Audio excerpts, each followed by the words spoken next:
Hey guys, daqui é Kai Rocha. Antes de começarmos, queríamos dar a nota de que a equipa do The Pool está recolhida em casa e que este episódio foi gravado em estúdio muito antes do contexto onde nos encontramos agora. Apesar de tudo, o The Pool não parou a sua produção, pelo que estamos a fazer episódios transmitidos em direto através da plataforma Twitch. Podem encontrar-nos em www.twitch.tv/ThePool e sigam-nos nas redes sociais para saberem quais são os próximos diretos e não se esqueçam de seguir o canal da Twitch para terem a notificação imediata no vosso telemóvel e e-mail de quando estivermos live. Os episódios já gravados em estúdio vão ser publicados de forma intercalada com os que foram transmitidos em direto. Esperamos que gostem e até já! Tinha que ir, ajeitei a minha boca, fiz tudo perfeito com a tradutora, alinhámos o discurso, ela tinha que traduzir simplesmente, pronto, estava tudo controladíssimo. Fantástico. O que eu não controlei é que de facto estava com as meias rotas e estes tipos de encontros são descalços. Pois é! E então quando tirei os sapatos eu tinha um grupo de mulheres a apontarem para mim a dizerem rirem-se imenso e eu, Asma, o que é que eu fiz? Fiz alguma coisa de errado, estava tudo controladíssimo e ela, não, mas talvez se tivesses trazido umas meias que não estão rotas tínhamos evitado este tipo de gozo. Este é o The Pool Podcast, um programa sobre histórias, as suas pessoas e o que as move.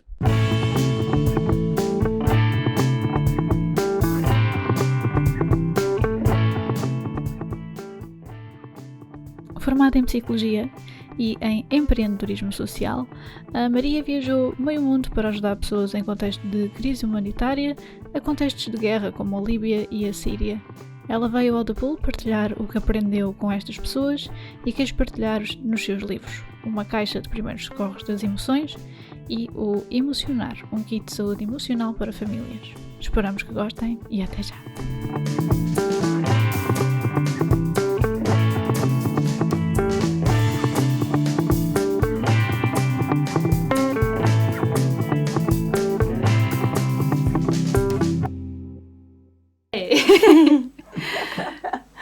Vamos Maria, a isto. Sim, exatamente. Maria, muito obrigada por teres vindo.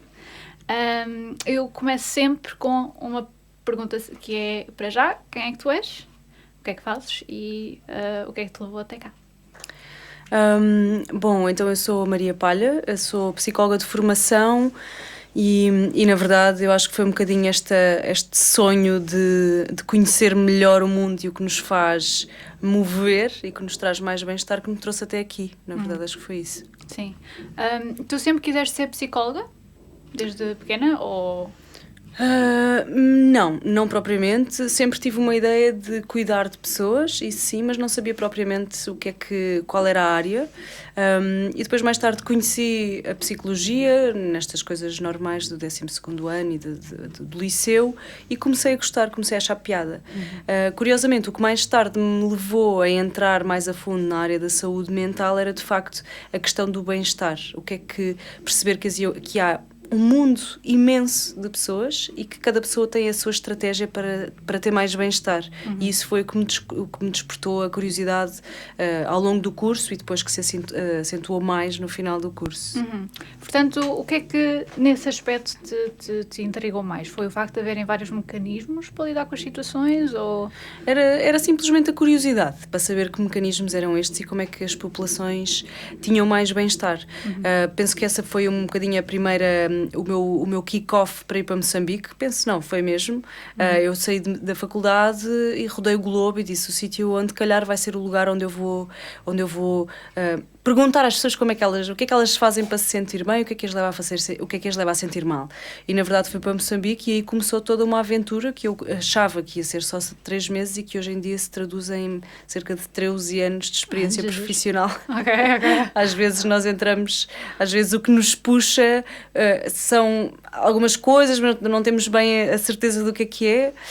E isto, eu acredito muito nesta metáfora de andar de bicicleta. O importante é, como fazemos com a bicicleta, continuar a andar para que quando paramos da bicicleta ela cai e na verdade foi o que hoje em dia confirmo que de facto esta minha metáfora é mesmo assim, foi mesmo assim. Então a questão aqui, tu fizeste o curso, não é?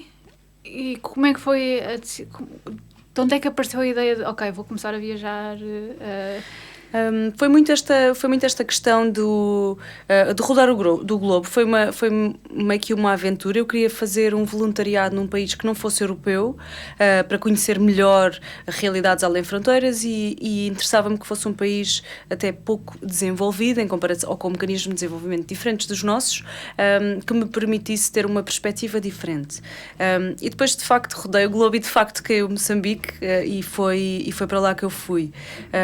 Passado 6 meses eu comecei a trabalhar no departamento, deixei de ser voluntária e fiquei integrada na equipa de saúde mental do departamento da HIV-Sida, no Hospital Central de Maputo, e de repente aí abriu-se todo um mundo novo, quando passas a profissionalizar-te e a prestar um serviço de saúde pública num país que não é o teu, com enormes carências em termos de saúde.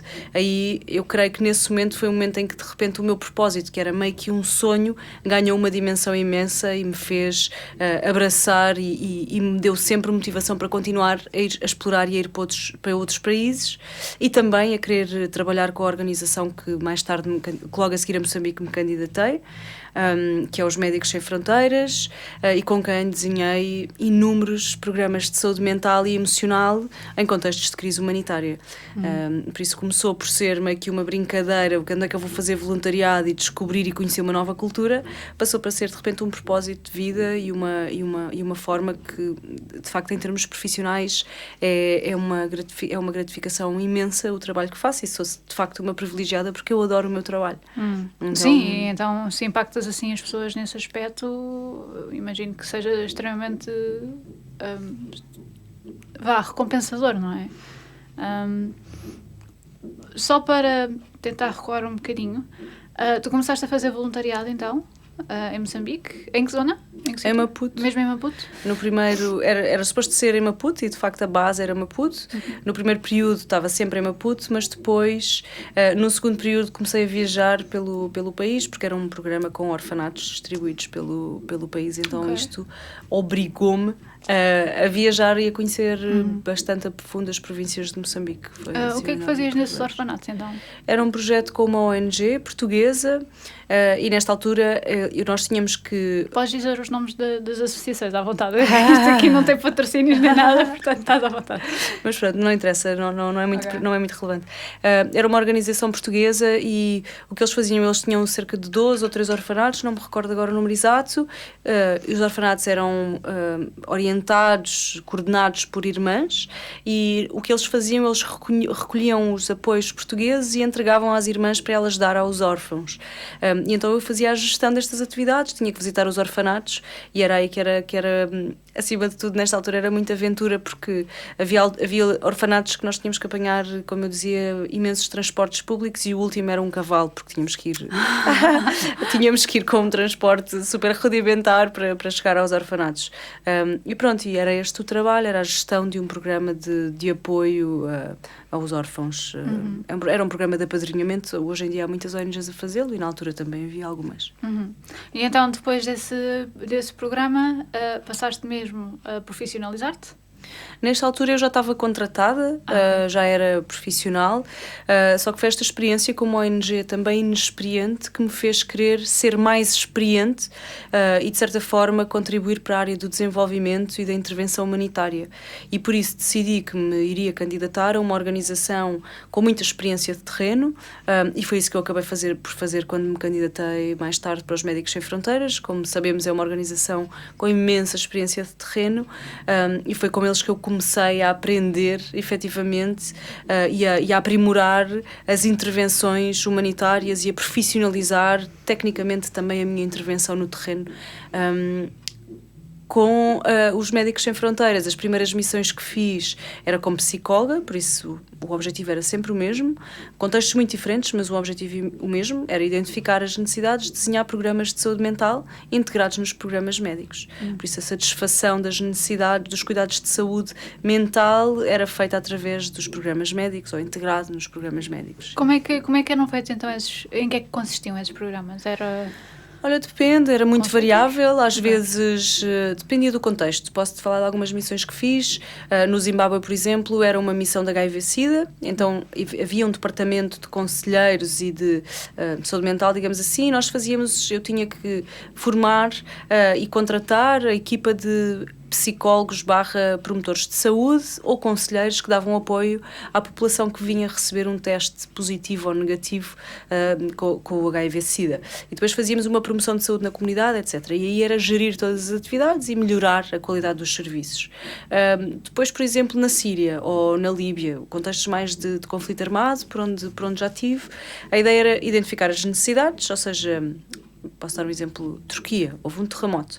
Chegámos a Van, ficava uma cidade na fronteira com o Irão, e nós tínhamos que identificar as necessidades ao nível de saúde mental, se havia mais violência sexual, se havia mais insegurança, se havia trauma porque houve o terremoto, recrutar as equipas e depois pô-las a executar as suas tarefas. Isto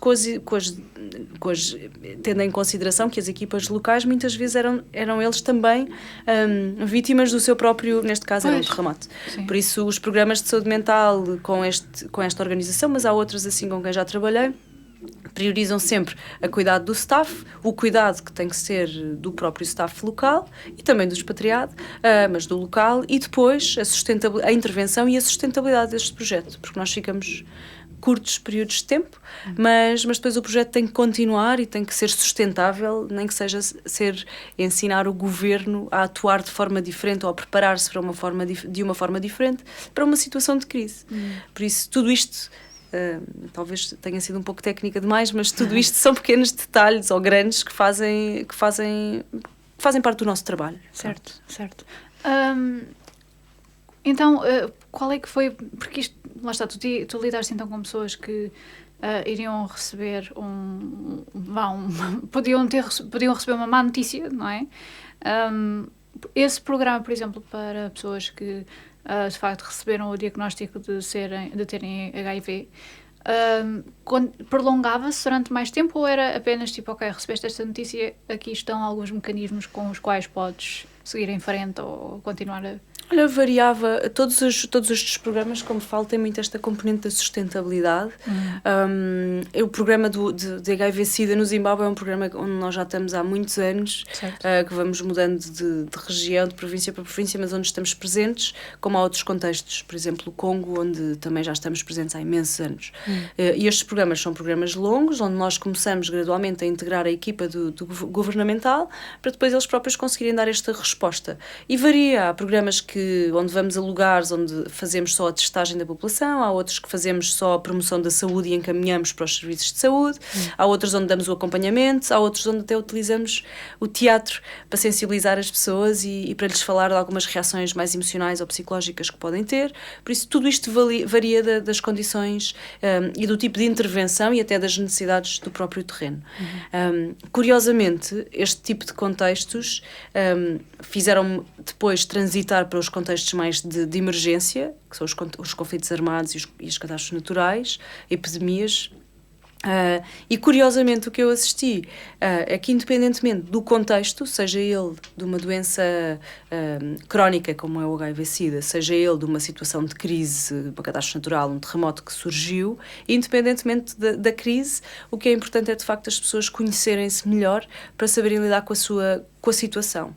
Porque eu tinha N pessoas que recebiam uma notícia de que a sua vida ia mudar radicalmente porque tinham uma doença crónica, ou então mulheres na Líbia que tinham perdido os homens da sua família, tinham às vezes perdido 3 filhos porque estavam na linha da frente, e estas pessoas aparentemente e emocionalmente elas estavam estáveis. Então isto não correspondia aqui com a ideia que nós temos de que há situações que são mesmo difíceis. Não, as pessoas têm formas de facto muito diferentes de lidar com este tipo de situações adversas e com situações de crise.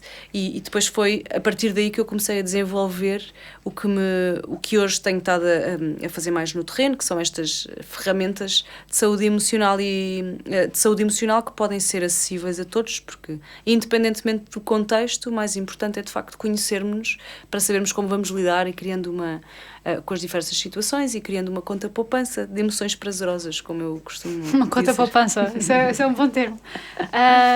Como é que era então a nível de... qual é que era o conhecimento a nível de, ok, estou a ter estou infelizmente nesta situação, neste contexto, havia informação do género, ok, assim, tu já disseste que estiveste de facto a divulgar e a promover este tipo de iniciativa para saúde emocional e saúde mental, não é? mas havia bastante informação sobre o assunto, ou porque a ideia que eu tenho, e isto de uma forma global, é que só agora é que as pessoas começaram a acordar um bocadinho para, ok, a saúde mental é uma coisa que pode ser tratada, não é só para malucos. É saúde, não é doença mental. Sim, exatamente. Como é que era nesse tipo de situação? Ou havia aquela altura, aquele pensamento de tenho mais coisas em que me preocupar porque ou estou bastante doente, ou está uma guerra, ou houve um terremoto, tenho que me focar noutra coisa, senão em mim, não é? Olha, novamente, não vou dar uma resposta exata, varia. Certo. Varia. Sim, eu sei que essas coisas cada caso é um caso. Sim, nós não somos um livro, mas posso, por exemplo, dar algumas situações que aconteceram comigo. De facto, muitas vezes, e esta questão, tens mesmo razão, é uma questão global, as pessoas não têm muita informação sobre a saúde mental e emocional. Se tivessem tanta informação a nível mental e emocional como temos a nível físico, eu garanto que a maioria das pessoas não faria ou não continuaria a fazer uma série de coisas. Tal como sabemos que não podemos comer açúcar todos os dias, porque senão temos as questões... podemos ir ao dentista, podemos ter que ir mais ao dentista, podemos ter os diabetes, etc. Temos que andar pelo menos 10.000 passos, segundo a Organização Mundial de Saúde, por dia. E este tipo de medidas é exatamente a mesma coisa ao nível mental e emocional. Eu posso fazer aqui o paralelismo. Agora estamos a falar de contextos que são muito distantes, que normalmente aparecem no telejornal. Sim. Distantes de nós, porque aparecem no telejornal. Mas eu vejo exatamente o mesmo em consultório aqui em Lisboa. Quando tenho pessoas que procuram ajuda e que me dizem, epá, eu devo estar maluco, então agora não se passa nada na minha vida, está tudo normal. Mas farto-me de chorar, estou super emocionado. Emociono-me com facilidade. De repente os meus filhos não querem vir passar o fim de semana a casa e fico nervosíssimo e fico super irritado com toda a gente.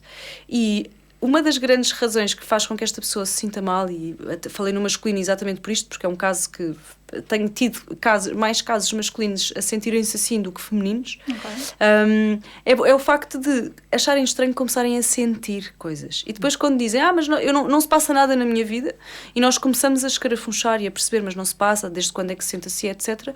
De repente houve uma série de situações que representaram uma perda, que representaram uma mudança imensa de vida, que representaram uma série de situações adversas que levaram aquela pessoa a adotar uma série de hábitos que transtornam de facto a vida, e isto tem impacto. O nosso corpo normalmente sinaliza logo. Há pessoas que ficam, não consigo comer nada. Há outras pessoas que ficam, tenho andado com umas dores de cabeça, e há pessoas que eu ando a comer demais, mas não consigo estar com ninguém. Então o corpo, embora sinalize estas coisas todas, a maior parte das vezes emocionalmente nós não conseguimos assimilar.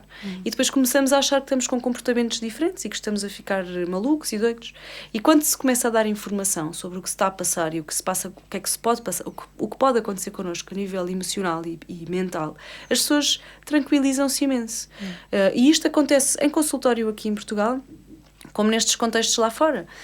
Uma história até engraçada que eu conto sempre, se calhar algumas pessoas já conhecem, que foi um programa de saúde mental na Síria, e de facto eu estava a fazer apoios em grupo e individuais, e de repente vem um líder de um grupo armado que diz que quer falar com a doutora do coração, que está muito zangado. E nós, lá já se percebeu que era eu, e ele veio-me dizer, olha, eu estou mesmo... A doutora do coração. A doutora do coração. Ok. É porque às vezes as traduções à letra em algumas línguas sim, engraçado. Mas nós associamos à cabeça, não é? Exato, e ali ao coração. Sim. Porque os queixas que nos trazem a consultório, eu acredito que é muito esta coisa dos pensamentos ruminantes, não consigo parar de pensar nisto e naquilo. Sim.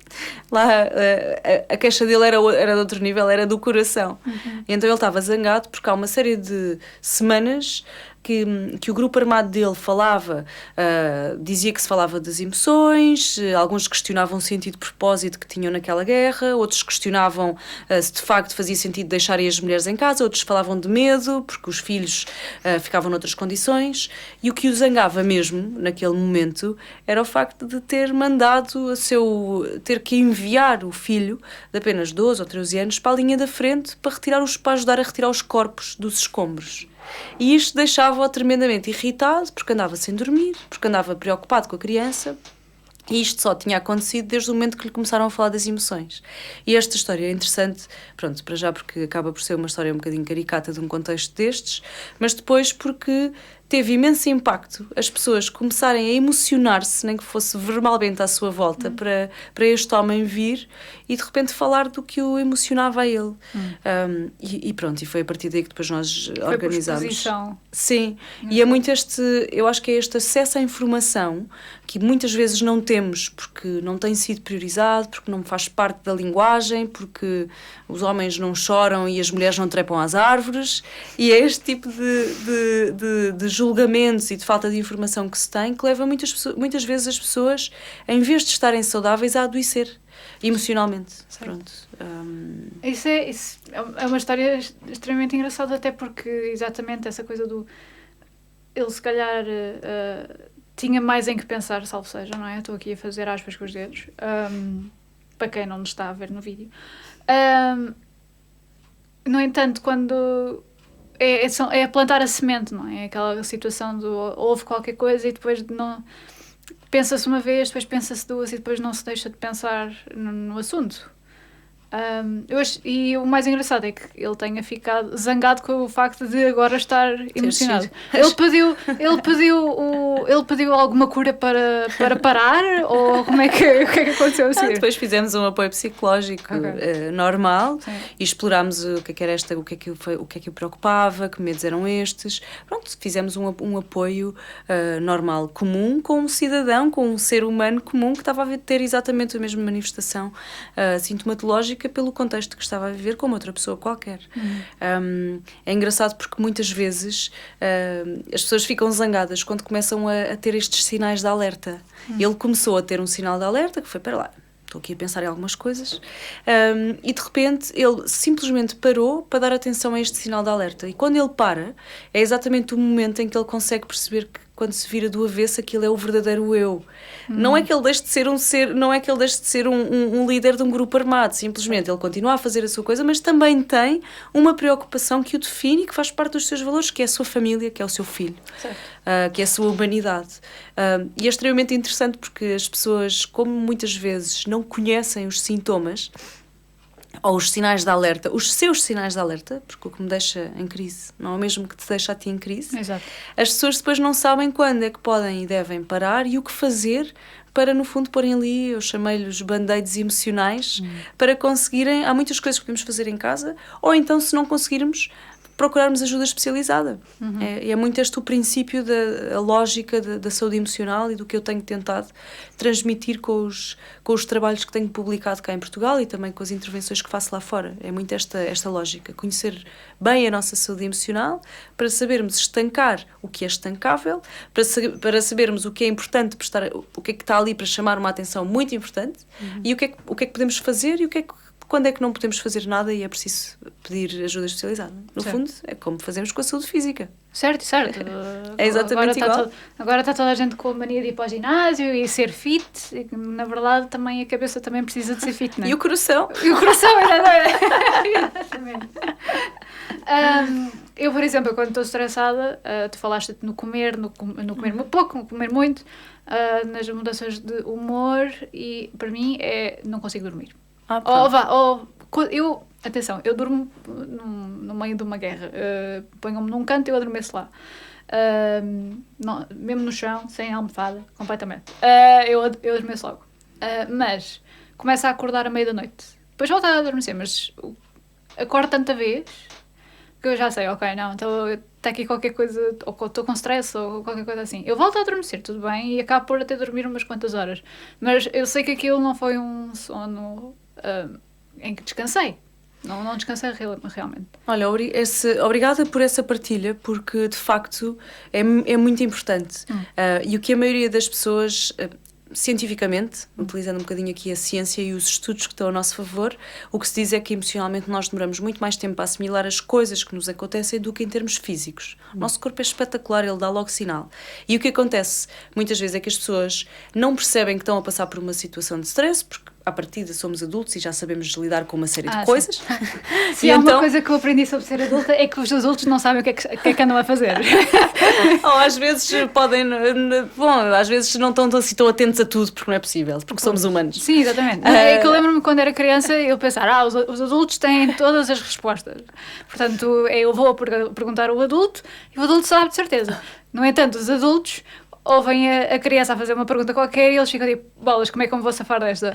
E andam sempre também a desenrascar-se um bocadinho. Portanto, agora que sou adulta é que começo a perceber, ok, sim, eles também andavam a tentar figuring it out. Estamos só a tentar todos ser felizes. Sim, é isso. Mas é engraçado porque esse exemplo que dás é um exemplo ótimo. Às vezes é super desconfortável não ter um sono descansativo, porque a pessoa acorda de manhã e depois sente que não consegue produzir durante o dia, pronto, e aquelas questões todas relacionadas com a falta de sono, ou insónias, ou pouca qualidade de sono, mas a verdade é que ele serve, este sono disruptivo, acaba por servir aqui como um sinal de alerta para, escuta e olha, certo. Avalia lá onde é que estás e vamos lá fazer uma escolha que seja mais alinhada com os teus valores e com os teus princípios, porque eventualmente podes estar aqui em alguma zona que precises pedir ajuda a alguém, que precises de tomar uma medida mais extra cuidadosa em termos de gestão de stress e de tensão. Se calhar aqueles amigos com quem costumas estar não estão a nutrir tanto e a dar-te tanto colo como precisas neste momento, e é este momento que o nosso corpo é ótimo a sinalizar, e quando nós aprendemos a reconhecer estes sinais acaba por ser bastante mais fácil depois a intervenção, a nossa auto-intervenção ou cirurgia naquela situação. Certo. Esse exemplo é ótimo. Eu para já comecei também a meditar, o que ajuda.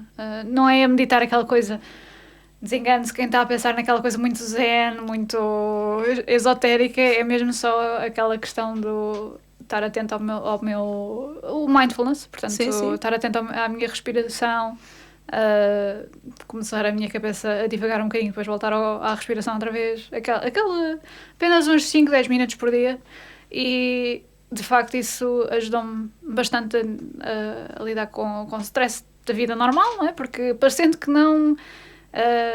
cada um de nós está a viver uma batalha, não é? Independentemente do estilo de vida que a gente tem e do contexto social em que a gente se encontra.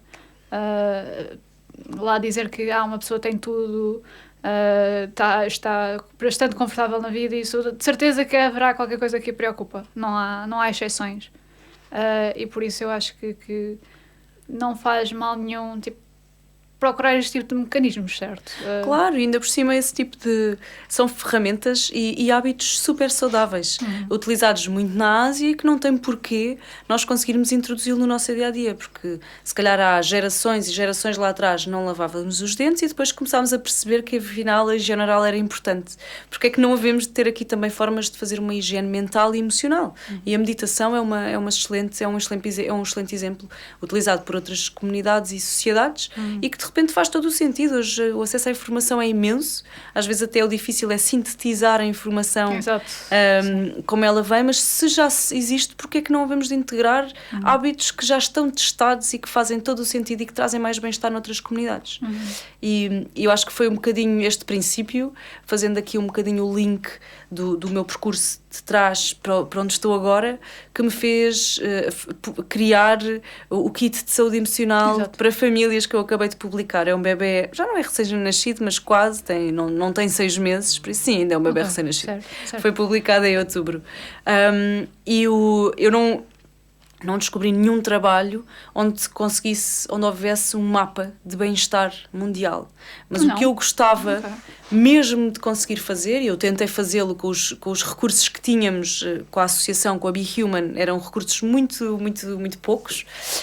Eu tentei fazer um mapa global de bem-estar, onde eu incluí só 13 países. Espero ter a oportunidade de incluir mais, mas foi o suficiente para conseguir criar esta ferramenta.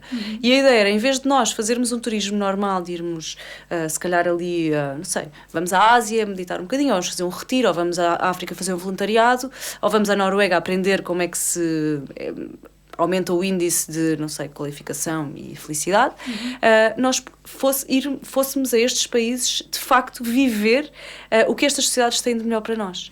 E foi por isso que eu entrevistei os especialistas de bem-estar, que nos ajudariam, isto na minha teoria inicial, a transformar o mundo através de um bem-estar, e que criei o kit de saúde emocional. Era muito nesta ótica de conseguir mapear e recolher o máximo de técnicas de bem-estar além fronteiras, que conseguissem ser ricas para qualquer pessoa do mundo utilizar.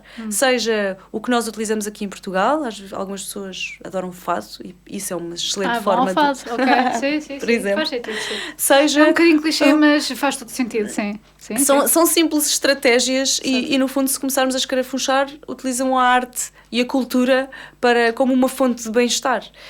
E foi interessante porque depois, no final desta grande aventura, foram 3 anos a entrevistar especialistas, eu consegui mapear e, de facto, recolher uma série de fontes de bem-estar que surgiram nestes países. E é um bocadinho isto, é conseguirmos disseminar o que cada cultura já testou e vive e que contribuem para o seu bem-estar, e utilizarmos além fronteiras, como fazemos com tantos produtos, já que o fazemos com os produtos da globalização. Certo. Porque é que não devemos de fazer com as técnicas de bem-estar, por exemplo, não é? Certo. Não neste contexto do podcast, mas eu tive a oportunidade de falar um bocadinho com o autor do livro do Hygge. Hygge. Sim. Eu não sei como é que é de pronunciar aquilo. Peço imensa desculpa às pessoas dinamarquesas que me estejam a ouvir. E ele falou-me de uma coisa bastante interessante, que é uma coisa que acontece cá em Portugal. E em alguns dos países mediterrâneos e alguns da América do Sul e Latina, aqueles que têm raízes mais familiares, ou seja, mais ligação ao conceito de família, mas de uma forma mais extensa, ou seja, não é só aquela família nuclear de pai, mãe e filhos. É pai, mãe, filhos, avós, tios. Essa network que existe de família. E é uma coisa bastante interessante que ele me disse, é que nos países, no caso do país dele, não é, da Dinamarca, a experiência, o estudo que ele tinha feito era que quando se tinha filhos, que o índice de felicidade descia um bocado porque o stress aumentava, porque a responsabilidade recaía só pelos pais. E em países como Portugal, como há uma network maior, mais extensa, há maior divisão de tarefas. E por isso é que o índice de felicidade até aumenta um bocado, porque toda a gente tem a possibilidade de estar um bocadinho com as crianças e entrar nesse processo que por si mesmo já é realizador. Foi uma coisa que ele me disse que eu achei assim bastante interessante. Isso está lá no teu livro ou não? Por acaso agora falas-me disso e eu até tinha vontade de convidar alguns pais a virem aqui a este podcast, pais portugueses. Sim. Haverá alguém a dizer por o quê? Alguém por aí que esteja mesmo feliz e que tenha sentido que o índice de stress baixou desde que tem filhos em Portugal. Se calhar os dois níveis aumentaram. O stress e a de felicidade aumentaram um bocadinho. Mas eu imagino que foi essa a comparação que fizeram, não é? Mas, Sim, mas esse ponto é bom. No kit de saúde emocional, isto funcionava da seguinte maneira: nós tínhamos uma lista de perguntas que eram sempre as mesmas, que fazíamos em todos os contextos. Então foram centenas de crianças entrevistadas e, independentemente do contexto onde estavam, as perguntas eram as mesmas. E a razão pela qual nós decidimos que este kit de saúde emocional era para famílias foi porque a pergunta que fizemos, uma das primeiras, era quem é que são as pessoas que te fazem mesmo feliz. E as crianças respondiam as famílias. E de repente nós começámos a perceber, a determinada altura com as entrevistas, que as famílias definidas por elas variavam muito de contexto para contexto e que a maioria das vezes, na maioria dos contextos, a família para elas não era propriamente o mãe e o pai, ou seja, as pessoas com quem tinham laço de sangue, eram as pessoas com quem eles viviam diariamente. Às vezes eram nas ruas da Colômbia a comunidade, as pessoas com quem que toda a gente tinha uma cadeira. No final do dia era espetacular, as pessoas tinham uma cadeira à porta de casa e as crianças passeavam pela rua e iam falando com todos os velhotes que estavam à porta de casa à espera deles, e esta era a sua família. Então de repente diziam, não, que as pessoas que me fazem mesmo felizes é a dona não sei quantas, o senhor não, porque estas são as pessoas que me perguntam como é que foi o meu dia na escola. Certo. E isto foi incrível, tanto que no livro, no Emocionar, a definição de família é diferente da família tradicional que estamos habituados. Muita gente já fala disto, mas isto ficou muito claro na visão das crianças. crianças. O que eu mais... A outra pergunta que vinha a seguir era o que é que tu mais odeias que os adultos façam? E a maioria das respostas era quando a minha família não tem tempo para estar comigo. E então era curioso ver que, de facto, as pessoas mais importantes que estavam com eles, que era a família, mas por outro lado eram as pessoas que não tinham tempo para estar com eles. Então em que momento é que isto se transformava uma questão mesmo de identidade, que influenciava depois o tipo de referências em termos de sentido de propósito, em termos de bem comum, em termos de bem-estar do grupo, de harmonia social, e mesmo em termos de emoções. E pronto, e esta questão da família foi uma das coisas foi uma das respostas que nos levou a decidir, ok, isto vai ser o mais importante para termos saúde emocional é de facto nós conseguirmos criar e alimentar a nossa família, seja ela as pessoas de sangue ou as pessoas com quem nós convivemos todos os dias, às vezes até o senhor do autocarro, que já nos conhece e que diz bom dia. Sim, educadora de infância, um professor que... Os vizinhos. Os vizinhos também, sim. Nós esquecemos sempre de olhar para os vizinhos. Eu acho que agora há uma timidez enorme quando uma pessoa sai de casa e vê o vizinho e tipo, bom dia. Depois olha assim um bocadinho para o lado de uma forma constrangedora, mas eu lembro-me muito bem quando era criança eu perguntava, lá está, que eu tinha aquela desenvoltura da criança, não tinha vergonha, não é? E então fazia-lhe perguntar, onde é que tu vais? E lá ia descambando por aí fora. Mas é engraçado, isso foi uma das questões também que motivou aqui a criação e a necessidade de criar uma ferramenta como estas, a vergonha. A criança que tu eras antes não tinha vergonha. O adulto que tu és hoje, não estou a personalizar, mas certo. O percurso é um bocadinho este, é o adulto com vergonha, que fica tipo intimidado porque o vizinho vive ali muito perto e de repente já ouviu as discussões com o marido e com os filhos e de repente até já sabe, esta pessoa tem os hábitos um bocadinho esquisitos e se calhar até vai de pijama ao supermercado, pronto. E as pessoas acabam por desenvolver... Passei o cão com o pijama, de facto. E as pessoas acabam por desenvolver e por ter ali mais vergonha do que teriam quando eram crianças. Isto ficou muito marcado no estudo em relação ao sentido de propósito, que é um do ponto de partida do livro. Nós começamos mesmo, acabou por ser uma busca de sentido de propósito pelo mundo. E a pergunta era, porquê é que achas que estamos no mundo? Um dos maiores desafios deste projeto foi de facto passar pelos pais, não foram as crianças, foram os adultos, porque eu pedi aos adultos para falarem, dizia que precisava de falar com as crianças, eles perguntavam-me o que é que eu ia perguntar, eu dizia, são coisas muito simples, porque é que estamos aqui no mundo e porque é que eles acham que somos importantes, coisas assim. E os adultos todos diziam, não, isso é impossível, eles não vão conseguir responder a estas coisas. Isso é muito filosófico para eles. E eu dizia sempre, não, está bem, ok, mas independentemente de eles conseguirem ou não vamos já dizer que não conseguem, deixe-me só falar com eles um bocadinho, as perguntas são estas e tudo bem. E curiosamente, eu vou dizer 99,9% das crianças responderam a esta pergunta com uma facilidade imensa. Ao contrário dos adultos, que quando se faz esta pergunta não sabem responder automaticamente e é muitas vezes o que os leva a procurarem ajuda psicológica a consultório. Certo. Eu deixei de sentir eu perdi o sentido da minha vida. Eu deixei de ter um sentido, deixei de ter um propósito. E então a questão era muito em que momento é que nós perdemos isto, porque estas crianças são os adultos, estas crianças de hoje serão os adultos da amanhã, e os adultos que chegam a mim hoje um dia já foram crianças e conseguiram ter todas estas competências, mas em algum momento do nosso desenvolvimento e crescimento, ou mesmo envolvimento social, nós perdemos isto.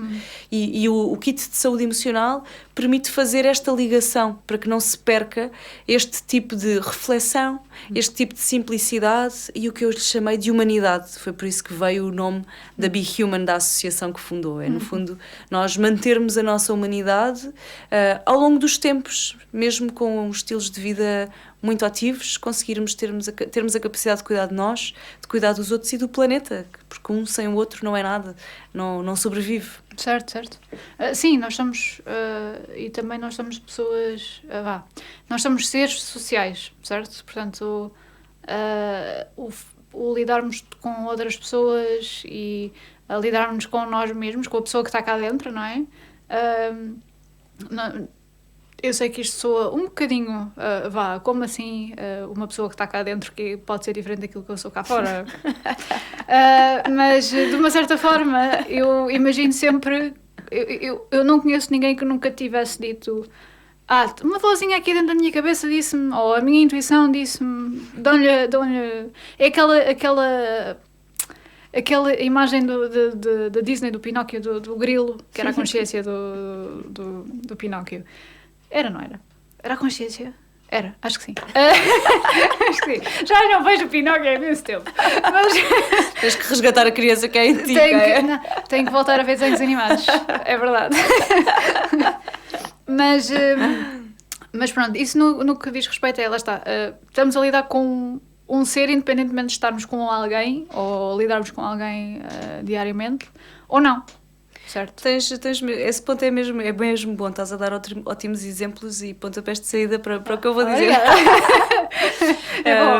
Não sei se era o grilo do Pinóquio ou não me recordo também, certo. Eu estou como tu.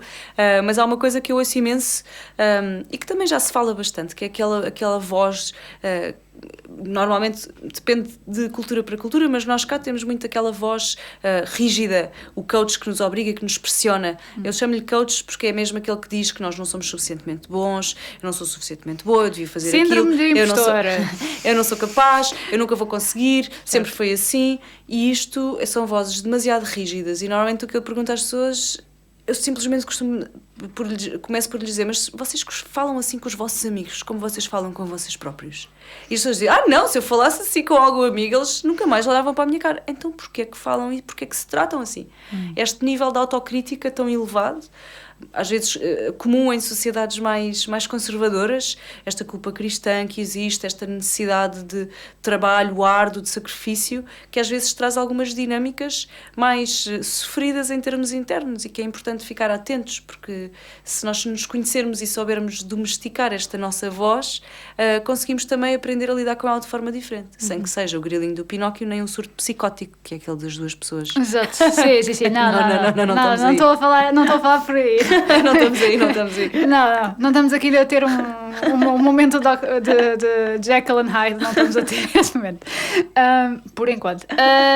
Mas uma coisa que tu mencionaste sobre a culpa cristã, isso significa então que esse tipo de coach é uma coisa cultural, então? Ou o coach assume outro tipo de personalidade noutras culturas? Não posso ter a arrogância de dizer que conheço todas as culturas. Claro, sim. Mas o que eu te posso dizer é que há culturas que se culpabilizam. Há pessoas de determinadas culturas e há culturas onde eu vejo as pessoas culpabilizarem-se muito mais por atos do que outras. Assim, um exemplo mais óbvio, por comparação, se pusermos um português e um brasileiro a falar sobre o tipo de compromisso que é sobre o erro, uma falha que aconteceu no seu trabalho e que ambos cometeram no seu trabalho, o português se calhar fica ali a martirizar-se, eu não sou capaz, eu não sou suficientemente bom, eu devia ter feito isto, e se calhar o brasileiro diz, cara, calma, eu errei, é uma oportunidade para crescer e amanhã tento de novo. Então este tipo de linguagem que eu associo muito a culturas, a diferentes culturas terem diferentes pesos em termos de coach, sim, sem dúvida, mas não posso dizer claro, que... Sim, que estamos a falar aqui da tua experiência, não é? Sim, da minha experiência, sem dúvida, sim. Porquê é que achas então que nós que nos martirizamos um bocadinho? Como te digo, eu acho que é muito aqui... culturalmente, a sensação de que temos que corresponder, temos que fazer, temos que ter, temos que corresponder e, no fundo, o dever ser, em vez de simplesmente sermos. E isto depois leva-nos aqui a culpas, às vezes, de ideias que nem sequer são as nossas ideias, que são ideias que já vieram com 2, 3 gerações lá atrás. Um exemplo prático para concretizar e não ser muito abstrato, em consultório. Uma mulher que procura ajuda porque tem 35 anos e ainda não casou e sente-se extremamente culpabilizada e até considera que isto é um fracasso. O síndrome da encalhada, não é? E considera isto como um fracasso pessoal. Pois. E a culpabilização que traz sobre este assunto é imenso. Curiosamente, em consultório e com o processo terapêutico, vamos percebendo que, na realidade, o estilo de vida que esta mulher tem não se coaduna nada com o estilo de vida casamenteiro, que o tipo de objetivos e o tipo de valores que a balizam neste momento é completamente diferente dos valores que balizavam a sua família, e o que a faz sentir-se culpada é exatamente a sensação de não estar a ser leal com a família, com os valores que a família tem, e não propriamente o facto de não estar casada. Então às vezes é este trabalho, que pode ser um trabalho feito acompanhado em consultório, que nos ajuda também a descortinar algumas culpas que sentimos, a culpa é minha, fui eu que fiz mal, fui eu que estive errado, e de repente em consultório e com um apoio mais especializado, às vezes coaching, às vezes psicoterapia, é fácil. Não é fácil, é sempre um processo difícil, porque temos que olhar para dentro e às vezes não gostamos. Mas acaba por ser um processo de fluxo, com alguma fluidez e até acessível, não é propriamente uma doença, é simplesmente um processo de reflexão. É tudo um bocadinho gestão de expectativas também, não é? Porque muitas dessas pressões e dessas culpas às vezes vêm de pressões externas, daquilo que nós achamos que a sociedade espera de nós. Como assim não queres ter filhos? Aquela ideia do... Como assim não te queres casar? Como assim queres largar... Por exemplo, o que aconteceu já, de certeza... eu uso sempre este exemplo aqui para quem vem ao podcast, que é... pode vir para aqui alguém que largou o emprego e foi viajar pelo mundo assim do nada. E as pessoas, a maior parte, há aquela ideia de que a sociedade espera que tu tenhas este emprego estável e que faças o teu, que não sigas tanto as tuas vontades, não é? Que tenhas que cumprir a tua função na sociedade, porque é assim que toda a gente deve fazer. Portanto, nesse aspecto, se calhar essas culpas também é aquela coisa do... As pessoas esperam isto de mim, a sociedade espera isto de mim, eu não estou a fazer como deve de ser, eu estou a sentir uma coisa que se calhar as outras pessoas não gostam tanto não gostariam tanto de saber, mas eu quero fazer, e portanto deve haver essa culpa deve-se formar a partir disso também, não é? Obviamente que há outros fatores. Sim, essa questão, claramente nós queremos uma das necessidades básicas do ser humano é sentir que pertencemos. E o sentido de pertença depois influencia ou está condicionado por isso. Porque de facto, se sentimos que somos demasiado diferentes do grupo, se estamos na franja, isto muitas vezes faz-nos questionar: será que eu pertenço aqui?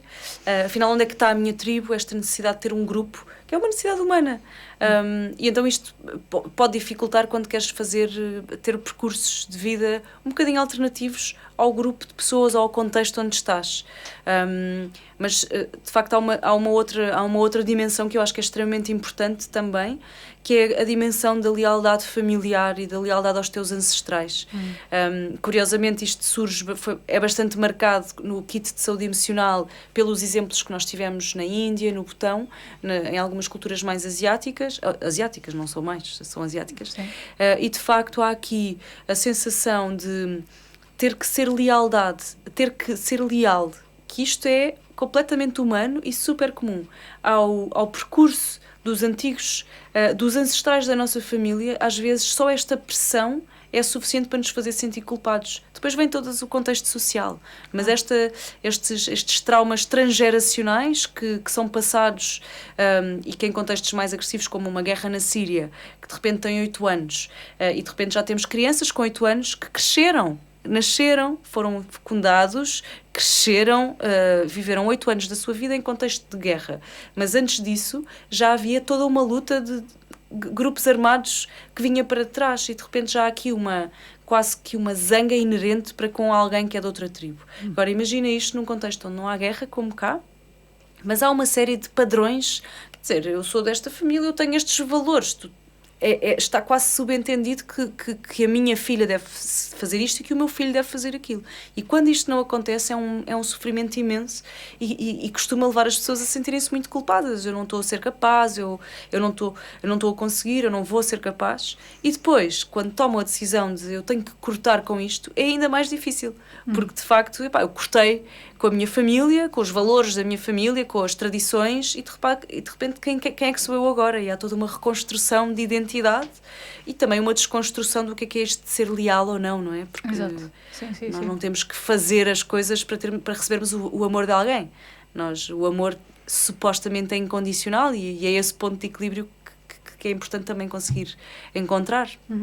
E para além de que também, eu imagino que do outro lado da medalha, deverá também haver algum sentimento de culpa para parte dos pais dessas pessoas, do sentido de, eu tinha estas expectativas postas na minha criança, no meu familiar, e eu não, ou fiz erradamente porque não devia tê-las, ou forcei demais, ou mesmo negam e dizem, eu não fui boa mãe, pai, familiar suficiente para fazer com que esta pessoa perceba que estes valores são importantes. Certo? Olha, novamente, hoje estás mesmo a dar umas introduções espetaculares. Estou a adorar. Vou-te dar um exemplo, aconteceu agora, recentemente. Eu tenho um paciente com quem trabalho há uma série de tempo e uma das questões que mais lhe custa foi, de facto, as expectativas que a família dele colocaram nele e a sensação que ele teve de nunca ter recebido, de não ser amado. Nós sentimos que não somos amados, mas isto não significa que não sejamos amados. Simplesmente a forma que nos tentaram transmitir não coincide com o que nós precisamos de receber. Então há ali uma decalagem. E esta pessoa que está já trabalhada, emocionalmente já tem acompanhamento há uma série de tempo, utiliza um pensódromo semanal, que é o pensódromo, o espaço terapêutico acaba de ser um pensódromo sobre ti própria.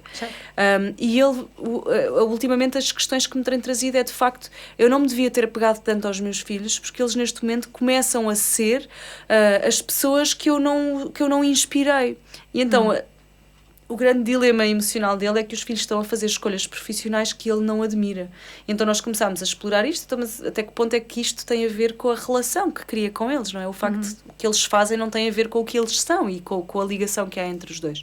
E foi curioso, porque demorou um pouco até ele tomar consciência do que estava a fazer, que era repetir exatamente o mesmo padrão que tinham repetido com ele, e automaticamente mudou. E é este espaço de reflexão que às vezes nós não temos. E que depois cria relações com imenso sofrimento e conflitos e às vezes um delay a pedir desculpa significa perder alguém importante. Às vezes um pedir desculpa na hora certa resolve as coisas e há uma aproximação das pessoas que se gostam.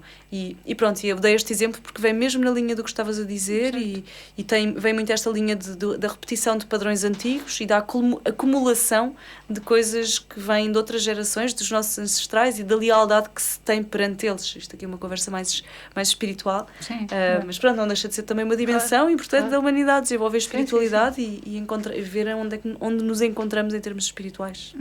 Sim, exatamente. Qual é que até agora, portanto, tu percorreste, calculreaste 13 países? Para fazer o kit de saúde emocional foram 13 países, mas isto não teve a ver com o trabalho que eu já desenvolvo em termos humanitários. Exatamente. Tu calculreaste metade do mundo. Bastantes países, sim.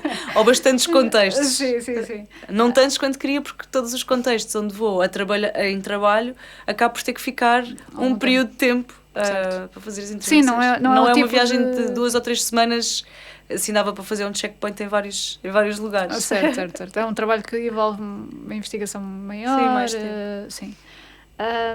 Mas eu ia-te perguntar qual é que até agora tem sido o contexto mais desafiante que tu tenhas enfrentado e o mais caricato. Olha, eu vou arriscar dizer uma coisa, espero não me arrepender, mas vou arriscar. Eu acho que o contexto mais o primeiro era mais desafiante é Portugal. Portugal? A sério? A sério. Então. Porque há uma resistência, há uma enorme resistência à mudança e à criatividade. Então tudo o que seja um bocadinho diferente acaba por ser bloqueado, muitas vezes, sem razão aparente. E as resistências que se vão encontrando na forma de fazer coisas, o tentar marcar uma reunião e não ser possível, as diferenças salariais por questões de género, o tentar iniciar um projeto novo e de repente és freelancer e de repente a estabilidade daquilo. Tudo o que se tenta fazer, que seja um bocadinho diferente da maioria das coisas, há uma resistência imensa a vários níveis. E isso é super desafiante. porque de facto leva a um desgaste físico, a um desgaste emocional, a um desgaste de criatividade que dá a sensação que não vale a pena continuar-se a fazer projetos diferentes ou a continuar a ter uma vida profissional ativa em determinadas áreas. Eu acho que esta resistência passiva que ainda existe muito em Portugal, em várias áreas profissionais, é extremamente difícil. Às vezes numa guerra é óbvio que estamos em guerra e as coisas são mais in your face do que propriamente em Portugal, pelo menos isto é a minha visão. Ok, então, portanto, o facto de também deve ter a ver muito com aquela situação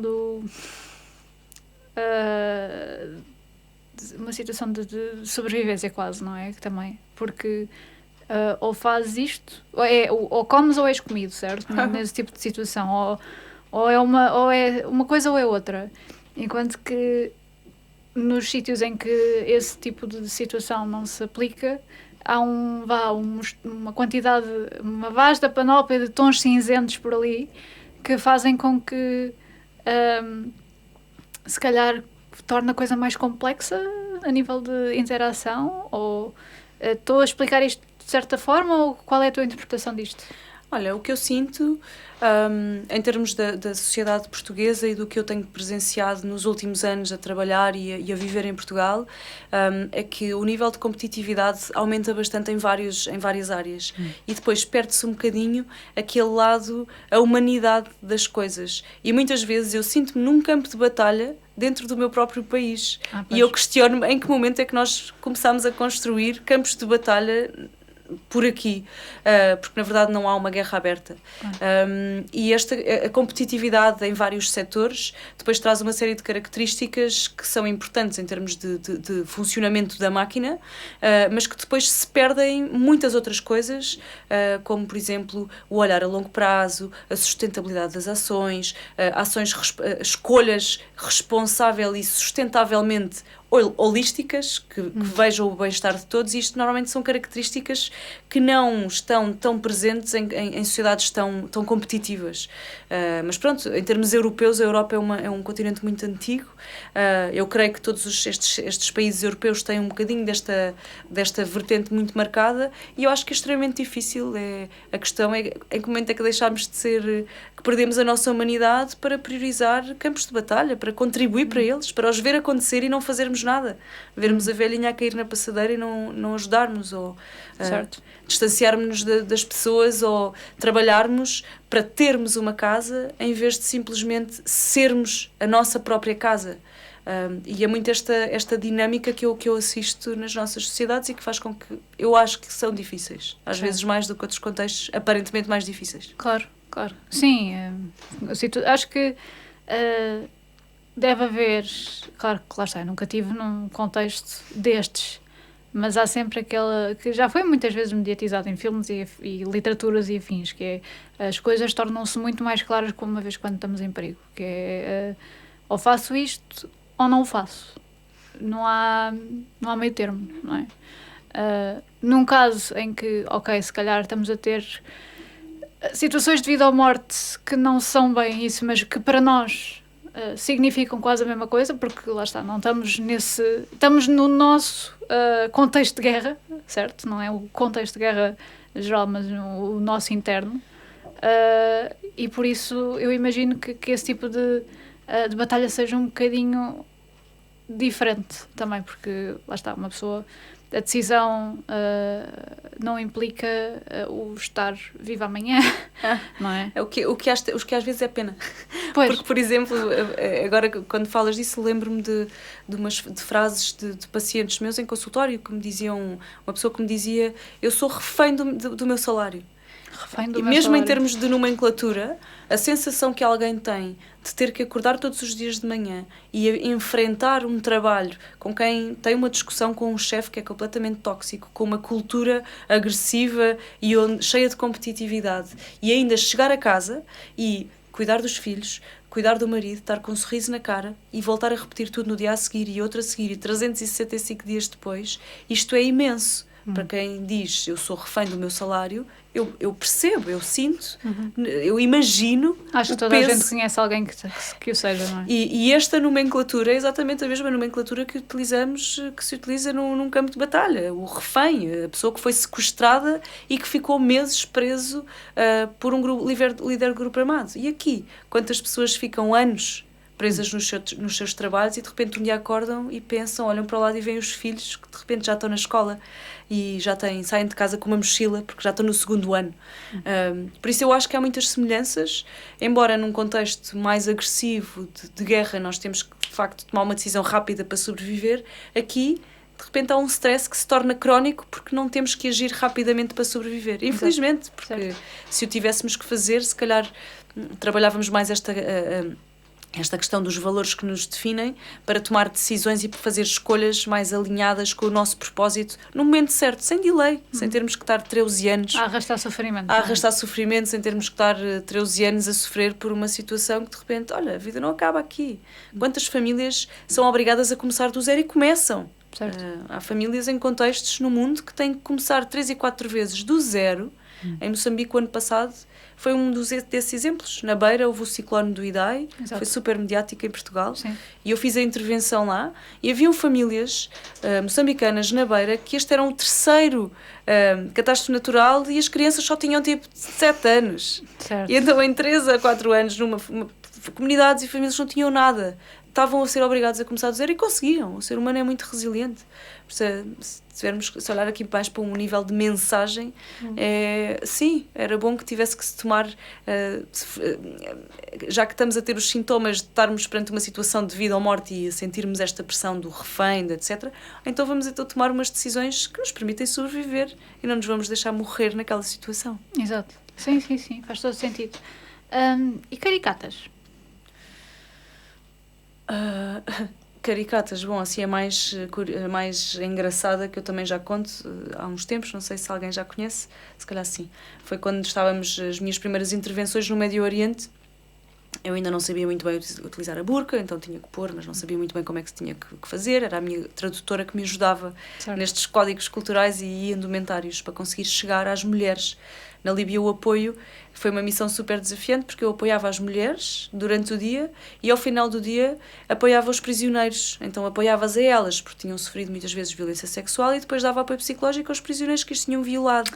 E então foi uma missão super difícil e complexa em vários níveis, mesmo em termos pessoais. Certo. Conseguir empatizar, bom, com todos aqueles sofrimentos. Mas antes de chegarmos a esta fase, um dos primeiros encontros que eu tinha com as mulheres eram em grupo, e então o primeiro encontro foi numa mesquita e eu tinha que ir, ajeitei a minha boca, fiz tudo perfeito com a tradutora, alinhámos o discurso, ela tinha que traduzir simplesmente, pronto, estava tudo controladíssimo. Fantástico. O que eu não controlei é que de facto estava com as meias rotas e estes tipos de encontros são descalços. Pois é. E então quando tirei os sapatos eu tinha um grupo de mulheres a apontarem para mim a dizerem rirem-se imenso e eu, Asma, o que é que eu fiz? Fiz alguma coisa de errado, estava tudo controladíssimo e ela, não, mas talvez se tivesses trazido umas meias que não estão rotas tínhamos evitado este tipo de gozo. Ok. Eu confesso que desde essa missão foi uma coisa que eu de repente comecei a ter uma atenção redobrada. Não vá termos que chegar a um contexto onde temos que tirar os sapatos e de facto ter as meias rotas é sempre algo que nos coloca numa situação ou nos aproxima das pessoas ou nos afasta de quem temos à frente.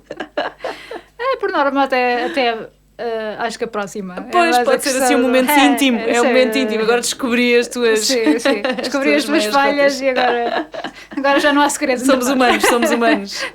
Pode ser um bom ponto.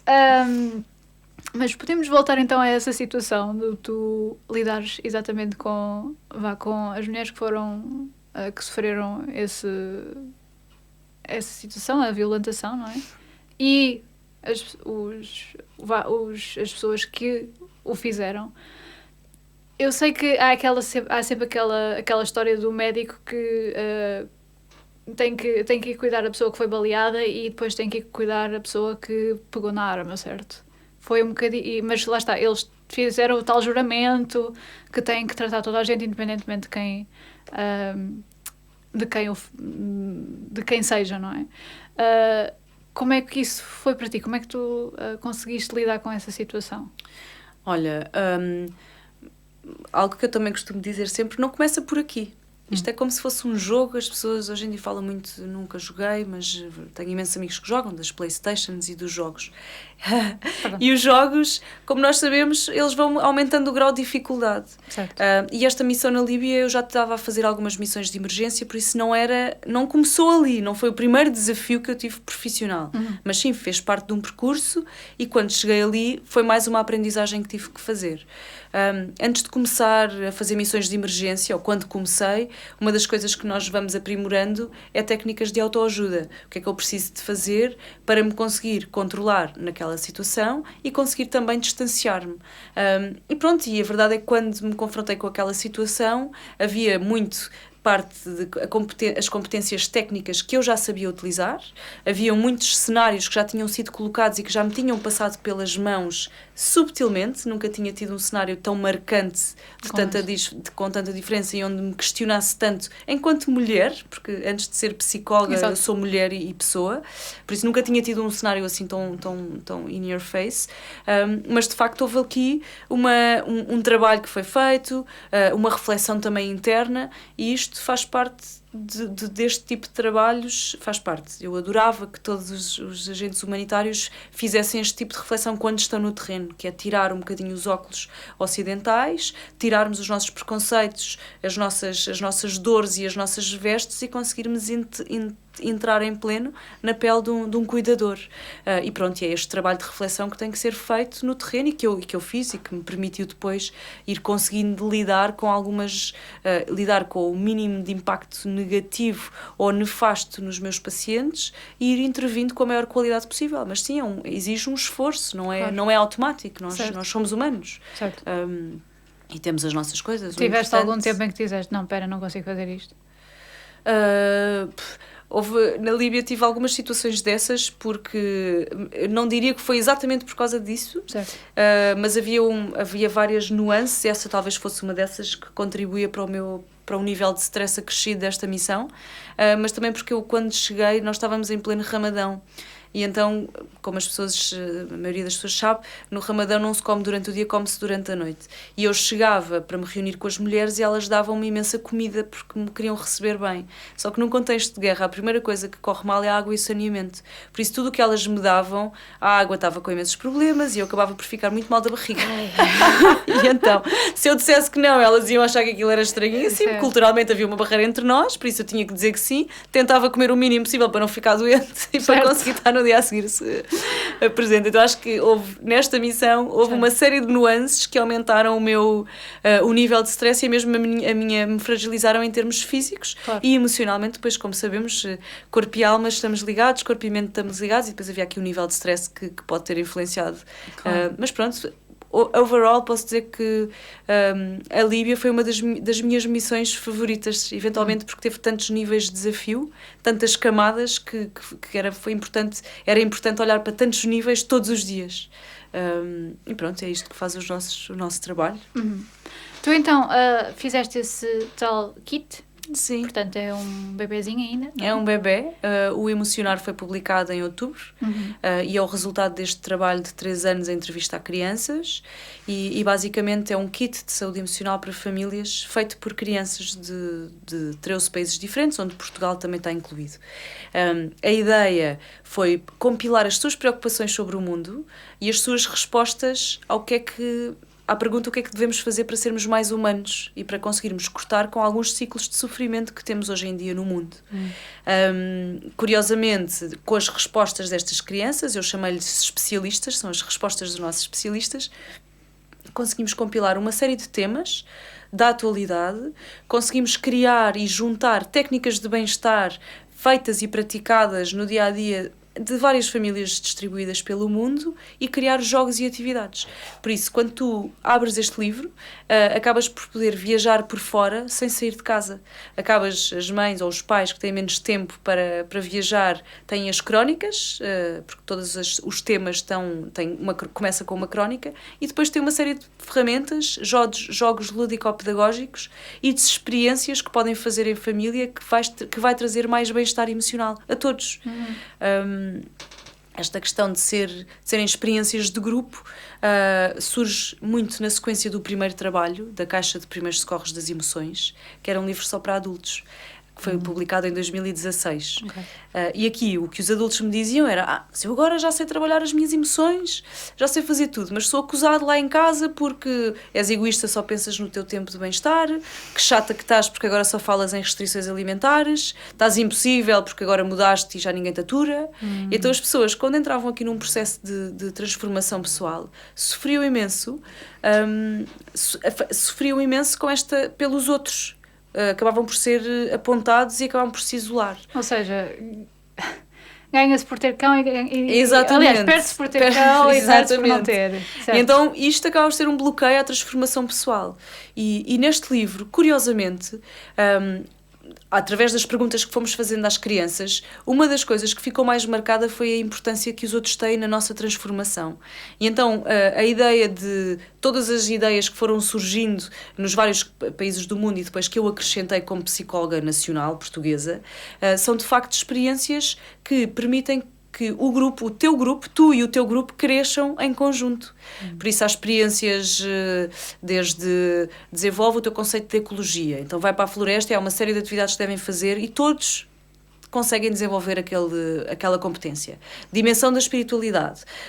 Porque é que é importante a espiritualidade? Tem uma série de questões, histórias do mundo onde as crianças reforçavam porque é que foi importante a espiritualidade e porque é que não era, e depois tem uma série de exercícios e jogos divertidos que podem ser feitos. Por isso este kit de saúde emocional acaba por ser aqui uma forma de promover experiências conjuntas onde tu e os teus amigos ou a tua família conseguem viver juntos e crescer juntos, transformarem juntos, transformando depois o mundo onde vivem. Porque uma das coisas que ficou muito marcada é este conceito de bem-estar, que se transforma num bem-estar comum. Exato. Sim, Vindo pelas crianças foi muito... eu não me sinto bem, eu não consigo me sentir bem se os meus pais não estiverem bem e se os adultos continuarem a deitar lixo na rua. E então, de repente, existem aqui estas 3 dimensões da saúde emocional que são muito marcadas no kit, que é o autoconhecimento, é melhorar as relações que temos com os outros e como é que podemos fazer isto, em conjunto com os outros. E depois as interações com o planeta, que surge aqui o sentido de propósito, a ecologia. Pois, eu ia perguntar se notavas então alguma preocupação mesmo com crianças. Sem dúvida, foi uma das coisas que mais marcada ficou, esta componente do planeta. Porque a pergunta era o que é que, se fosse o presidente, qual era a primeira lei que criavas? Sim, e também, novamente, cerca de 90% das respostas era: eu proibia que toda a gente deitasse lixo, eu obrigava todos os adultos a limparem os rios, tínhamos que ajudar todos e plantar árvores. Então a componente do planeta e a questão da ecologia ficou muito marcada. E às vezes tínhamos miúdos de 5 anos à nossa frente a responderem a isto, lá no meio da Serra Leoa, a falarem da ecologia e das condições ambientais como se fossem uma Greta, com um nível de informação muito diferente, não é? Certo. Lá está, dizem que as crianças não reparam em nada e afinal... Isso, quem diz isso está muito distraído. Está muito distraído. Ou não conhece muitas crianças. Qual é que... Portanto, dizem muito aqui que as crianças têm que aprender dos adultos e afins. Qual é que seria a maior lição que as crianças deviam dar aos adultos? Olha, eu acho que este kit de saúde emocional tem 3 formatos. Tem o livro, que foi publicado, que é o Emocionar, está nas bancas, podem ir à procura e vão encontrá-lo. Eu vou deixar um link. É super bonito porque é amarelo e tem umas letras verdes, é mesmo giro como peça. E depois tem um jogo, que é a Jenga Emocionária, onde as crianças... Okay. É a Jenga, já toda a gente conhece, não é inovador, mas o Emocionário é que eu acrescentei aqui, que é inovador. Então a Jenga é um jogo de madeira, como muita gente já sabe, e cada peça de madeira tem inscrito um desafio que uma destas crianças lança aos adultos. E antes de colocar a peça no topo, as pessoas têm que cumprir aquele desafio. E são desafios muito simples, só que as crianças tiveram que os responder nas entrevistas que fomos fazendo e muitas vezes desafiaram a mim e ao resto dos adultos, e então eu disponibilizo este jogo para ires trabalhando e desafiando o grupo com quem estás a trabalhar estas componentes. E depois tem o terceiro formato, que é um filme documental, que é o Little Human Eyes. E eu acho que a maior lição e aprendizagem que os adultos podem fazer com as crianças e que as crianças podem dar aos adultos é simplesmente os adultos porem os óculos dos Little Human Eyes. Terem de facto um Little Human Eyes a olharem para as coisas, porque vão ver as coisas com muito mais humanidade. No outro dia falava com o meu sobrinho e ele tem 4 anos e estava a chatear uma outra criança que tem 11, e ele queria dar a mão ao outro miúdo de 11 anos, e queria dar a mão ao menino de 11 anos, e eu disse-lhe, mas tens que lhe perguntar se ele quer dar a mão, porque se calhar ele não quer dar a mão. Os meninos mais velhos se calhar não gostam de dar a mão. E ele, a minha avó, que tem quase 90 anos, dá-me sempre a mão. E de facto é isto. São coisas super... Isto é o Little Human Eyes que existe em nós, e de facto é estes óculos que eu acho que devemos pôr. Simplificar um bocadinho a coisa. Certo. Muito, muito, muito, muito engraçado. Maria, muito obrigada por teres vindo. Obrigada. Onde é que as pessoas te podem encontrar antes que te vás? Olha, então, a associação A Be Human tem um site e está no Instagram, é igual, é behuman.org.pt, tanto no site como no Instagram. Depois temos no Facebook, é Maria Palha, psicóloga clínica, que também podem encontrar, e depois tem o site, já disse, da Be Human, pronto, e por aí. E depois eu deixo um link do livro. Sim, o livro podem encontrar em todas as livrarias do país, se não tiver podem mandar vir. Certo. E reclamar com a distribuidora, porque já devia estar. Não, mas todas as livrarias têm, as FNAC, Cervés, Trans, etc. Certo. Se quiserem encomendar o livro autografado, também podem fazer através do site. Okay. Se quiserem saber mais sobre a Jenga Emocionária, só podem comprar online, essa não está ainda a distribuição, então, é só online. E podem fazer através do Instagram e do site. E pronto, acompanhem, envolvam-se com o projeto. Sim. Não tenham medo. Estamos aqui. Não tenham medo de sentir. Sim, exatamente, não tenham medo de sentir. E de se humanizar. Exatamente, sim.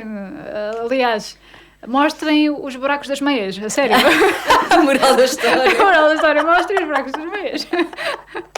Muito obrigada, a sério. Esperamos que tenham gostado.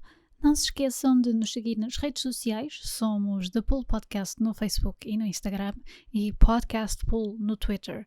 Se quiserem assistir, interagir e até deixar questões aos nossos convidados, não percam então a oportunidade de nos seguir na Twitch em The Pool.